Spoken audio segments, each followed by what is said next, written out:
everyone, this is RadTechShu and I have another Battleborn character review episode for you, and in this video we're going to be looking at Thorn. We're going to be looking at the Eldrid marksman herself. We're going to be looking at her skill setup, her lore and backstory, her Helix loadout, and I'm going to go over some tips and tricks that I have found to try and use her on the battlefield as effectively as possible. So let's get right into her basic skill setup. Her very first skill is called Volley. Thorn will fire 5 arrows forward, and they will slightly fan out the further they go, and they deal a fair amount of damage per arrow. And the arrows also have the capacity to ricochet off of walls and the ground. They'll ricochet off world terrain. Fairly useful. Not my favorite of her skills, but it's still excellent at dealing damage. However, her second skill is called Blight. Now, this is my favorite of Thorn's skills. She'll summon this field of corruption on the ground, and it'll last for approximately 4 seconds. And every half second that an enemy is caught by it, that is in it, they will take a set amount of damage every half second. So, pretty good at dealing damage, and we can also augment that to be even more effective later on. Her ultimate is called Wrath of the Wild. After a brief period where she charges up all her energy, she will hurl this massive energy bomb forward that explodes and deals massive damage to opponents, especially groups of ads moving in together in a small little group. It'll just wipe them out. Wrath of the Wild is one of my favorite ultimates in the game for dealing damage. Now her basic R2 ability, is just simply firing a bow, and if you hold it down, she'll charge up the arrow and deal extra damage. Not damage. She'll deal what is known as Nature's Curse, which is her passive ability. Nature's Curse is enemies that are hit with a charged arrow are highlighted and cursed for 8 seconds. Now, what the curse means, it doesn't actually inherently damage them over time, but what it does is when an enemy is cursed, any damage that they take from Thorn from another charged arrow or any one of her skills, they will take an additional 25% damage for that 8-second period. So Nature's Curse is actually pretty decent if you want to fully charge and hit someone and then quickly hit them with Blight or even Wrath of the Wild if you're feeling malicious enough. It's excellent for dealing damage. So if you can fully charge an arrow and then hit someone stationary and then hit them with an ultimate, her ultimate, it's excellent for dealing damage. Her L2 ability is just basically the capacity to zoom in when she's firing. However, it's optional. You don't have to do it. And we're going to get more into that later in the tips and tricks. But that's really basically Thorn's loadout thus far. The Volley, the Blight, Wrath of the Wild, Nature's Curse, and her standard R2 bow and arrow. There's not much else to go over here, so now we're going to move on to her lore and backstory. So the first thing you should know about Thorn is that her full name is Teshka Alesamorn. She goes by the nickname of Thorn, and we'll explore that entire backstory part of her in a different video at a different time that's not actually explored in her lore. But she was the last Aelfrin child that was born on the planet of Eshteni, her homeworld, before it was darkened by the Varelsi. Her parents, and the remnants of her race, were taken to Ekinar thanks to a UPR Eldrid joint rescue operation, and they were evacuated to Ekinar as refugees, and there she met Boulder, and Boulder taught her how to survive and fight, and eventually she went through what was known as the induction into Woodsworn. She was inducted to the Woodsworn, which I'm assuming is like an Eldrid warrior class, similar to probably what Boulder already is. Another unique feature about Thorn is her agility. It is actually well documented that the Aelfrin people, her race, are notable for foul tempers, wide variety of hair colors, predisposition towards wanton acts of vengeance, and they have a high level of agility.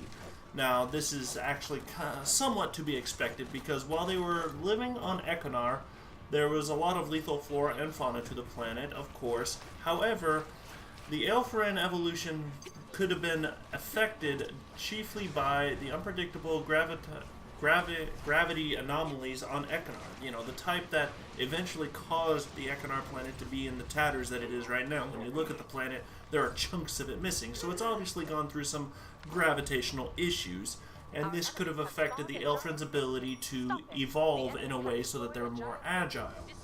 So it's actually, and we're definitely going to get more into Thorn's agility once we get into the combat tips and suggestions, but it is well documented that the Aelfrin are actually pretty agile creatures.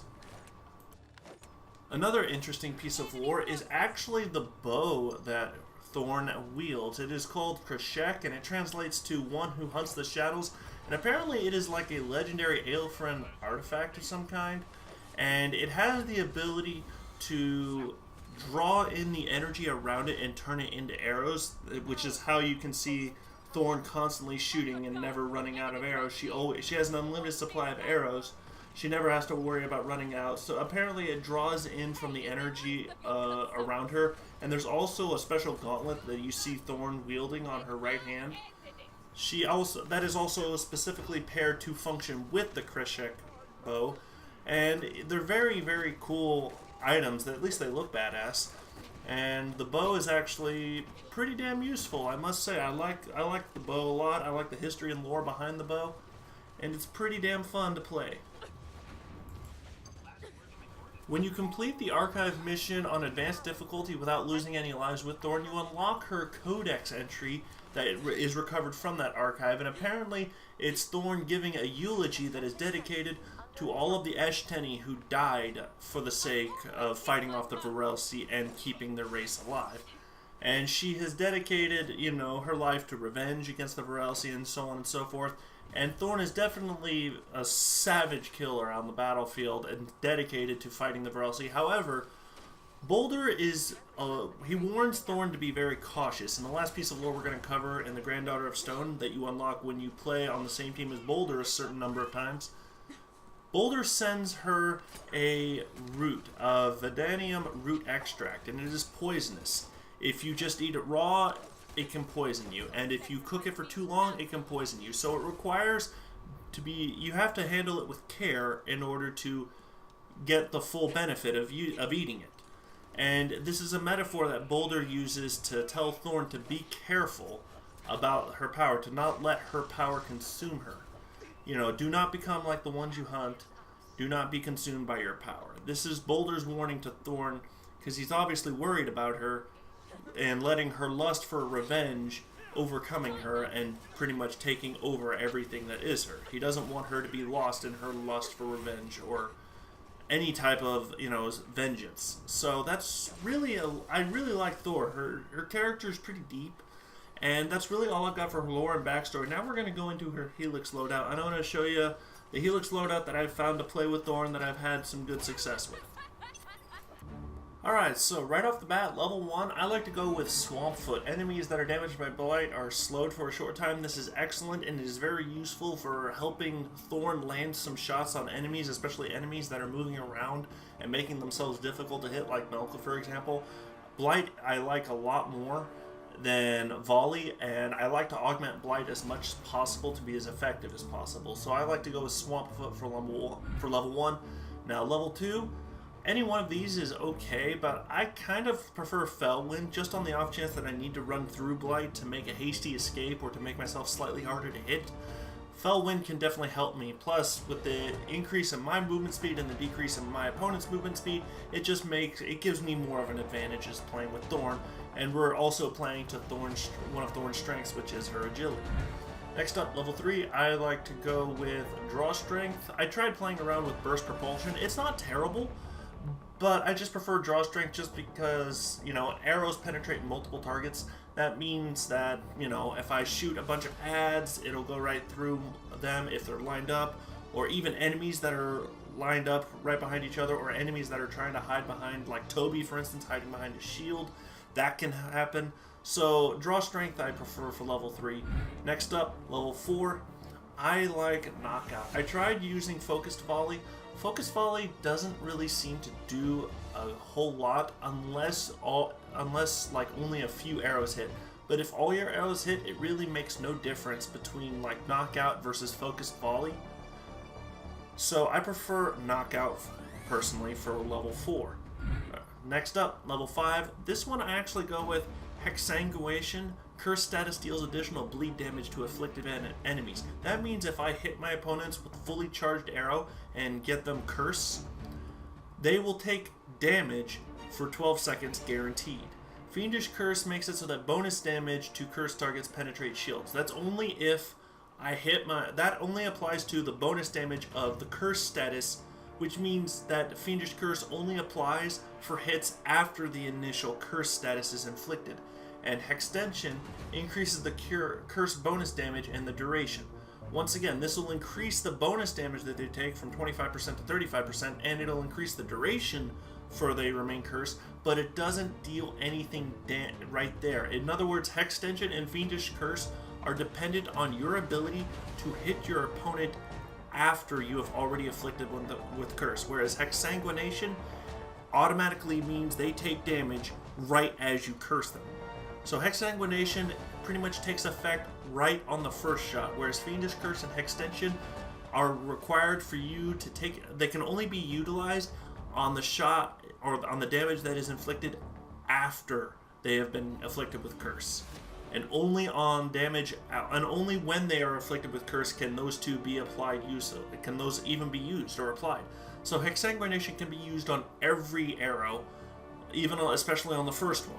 The other two cannot, so I like to go with Hexsanguination. Next up, level 6.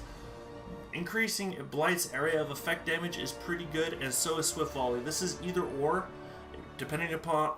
Swift Volley is excellent, especially if you're up close, and especially if you need to go with those volley kills while airborne with Thorn. You could definitely rock that Swift Volley if you need that. Brutal Blight is not too bad either, so it's up to you. Next up, level 7.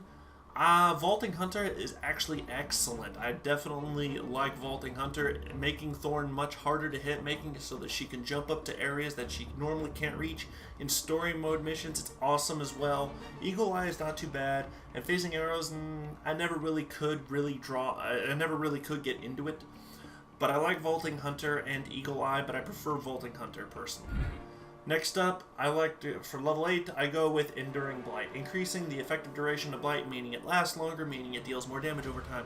Distant Blight is good, but I just never really found an amazing use for it, since if I'm going to be casting things at that range, yeah, I mean, I suppose it'll catch people off guard in versus mode, but I prefer to just hit them with arrows at that range rather than Enduring Blight is just better in my opinion based on my playstyle, because I like to use Blight at mid to close range, whereas Distant Blight takes Blight and it doubles its range, but I'm just not a huge fan of it personally. Next up, level 9, I like to go with the Kreshek Rage, increases volleys arrow damage, an extra 15% damage. Pretty useful, especially if all arrows hit. That's pretty noticeable increase in damage. Archer's Boon is also very good. You know, it's up to you for level 9.